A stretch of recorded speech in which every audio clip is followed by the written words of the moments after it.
কুন্তলা ও রুডির plan বানচাল করে Rudi এবং কুন্তলাকে সকলের সামনে আনলো দীপা। হ্যাঁ বন্ধুরা, আমরা এমনটাই দেখতে পাবো অনুরাগের ছোঁয়া ধারাবাহিকের আগামী পর্বগুলোতে। দীপা খুব ভালো করেই বুঝতে পারে যে এই সমস্ত ঘটনাটাই রুডির চক্রান্ত। ওই রুডি এই বাড়িতে এসেছিল আর কোনো না কোনো ভাবে সোনার সঙ্গে নোংরামি করার চেষ্টা করেছে আর কৃষ্ণকে ফাঁসানোর। নিশ্চয়ই রুডি সোনা এবং কৃষ্ণর ফোন হ্যাক করেছে আর দুজনের নাম্বারে টেক্সট পাঠিয়ে দুজনের মধ্যে ভুল বোঝাবুঝি সৃষ্টি করেছে। রূপাকে দীপা বোঝায়, আমাদের জীবনে এমন ঝড় অনেক এসেছে, তুই কিন্তু সেটা ভালো করেই জানিস। সবসময় আমরা যেটা দেখি সেটা কিন্তু সত্যি নাও হতে পারে। তখন রূপা ভাবে, মা ঠিকই বলেছে, মায়ের জীবনেও তো এরকম ঝড় কম আসেনি, আর জীবনেও ঝড় আসবে, এটাই স্বাভাবিক। কারণ রুডি খুবই খারাপ ছেলে, ও কোনোদিনই কারোর ভালো করতে পারে না। আমার এটা বোঝা উচিত ছিল। কৃষ্ণ কোনোদিনই আমাকে ঠকায়নি, ও আমাকে কোনোদিন মিথ্যা কথাও বলেনি। ওর পাশে আমার থাকা উচিত ছিল, কিন্তু আমি সেটা না করে খুব বড় অন্যায় করে ফেলেছি। আর আমি জানি আমার বোনও কখনো মিথ্যা কথা বলবে না, কিন্তু এটা আমার মাথায় কেন আসেনি যে বাইরের একটা মানুষ আমাদের মধ্যে ঝামেলা সৃষ্টি করার চেষ্টা করতে পারে। দীপা তখন রূপাকে বোঝায় সে যেন কৃষ্ণের কাছে যায় আর কৃষ্ণের কাছে গিয়ে যেন ক্ষমা চায়। রূপা যেন কৃষ্ণকে বোঝে। ঠিক তখনই রূপা কৃষ্ণের কাছে যায় আর কৃষ্ণের কাছে গিয়ে বলে, আমার ভুল হয়েছে,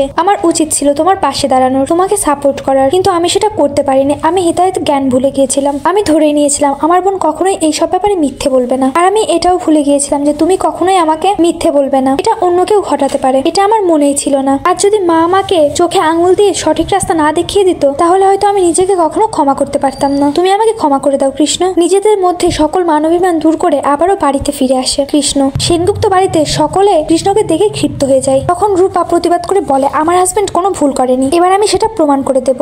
এটা দেখে কুন্তলা অবাক হয়ে যায়, ভাবতে থাকে যে রূপা একটু আগেও কিছু বলেনি, সেই রূপা হঠাৎ করে এখন এইসব কথা কেন বলছে, কি হয়ে গেল এখান থেকে? হঠাৎ করে রূপা কৃষ্ণকে বাঁচানোর চেষ্টা করছে কেন, আর রূপা কিভাবে বা প্রমাণ করবে? অপরদিকে দীপা কথা বলতে আসে রূপা আর কৃষ্ণের সাথে। দীপা তখন কৃষ্ণ আর রূপাকে সবটাই বুঝিয়ে দেয় যে কি করতে হবে, আর এটা করলে তাদের সকলের সামনে রুডি আসতে বাধ্য হবে, এমনটাই বলে দীপা। দীপার কথায় রূপা আর কৃষ্ণও রাজি হয়ে যায়। তো বন্ধুরা, তোমরা এটাই তো চাও যে এভাবেই যেন দীপা রুডি এবং কুন্তলার প্ল্যান বানচাল করে সকলের সামনে রুডি এবং কুন্তলাকে আনতে পারে? কমেন্ট করে জানিয়ে দাও তোমাদের মতামতটি, আর চ্যানেলে নতুন হয়ে থাকলে চ্যানেলটি সাবস্ক্রাইব করে দাও।